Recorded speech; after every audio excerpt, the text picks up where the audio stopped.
I didn't realize I grew up in fear until I noticed how much silence it took to keep my dad from breaking. When I was a kid, I thought every family had a chair nobody was allowed to touch. At our table, Dad's seat wasn't a suggestion. It was a boundary. If someone forgot and sat there, he didn't yell, he didn't even blink. He just stood behind them, completely still, like he was waiting for the world to put itself back in the right order. I thought that was normal. Kids don't question the things, they grow up breathing.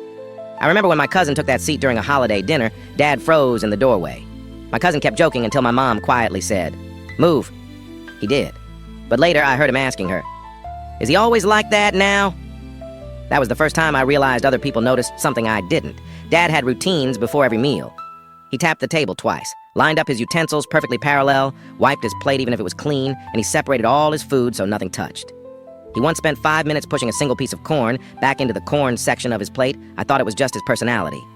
At my 10th birthday party, he'd brought his own fork and spoon wrapped in a cloth. My friend asked why I said, "Dad likes his own stuff." His mom shot mine a look I couldn't interpret at the time. Our house wasn't a home, it was a system. Shoes had their exact angle, towels had their exact fold. Remotes had to be perfectly straight. I made a game out of it, stepping around his things like I was navigating invisible tripwires. When friends came over, I'd whisper, "Don't move anything, or he'll get upset." One day, I accidentally knocked over a stack of newspapers he kept organized by date.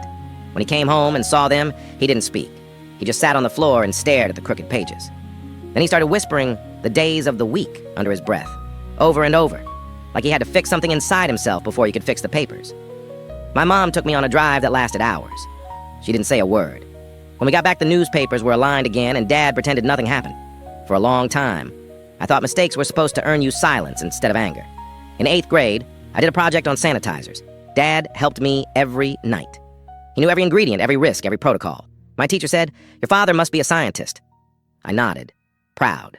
Years later, in a college psychology class, the professor described OCD, not the joke version, the real one. Rituals, counting, contamination fears, symmetry compulsions. It felt like someone had opened a window into my childhood.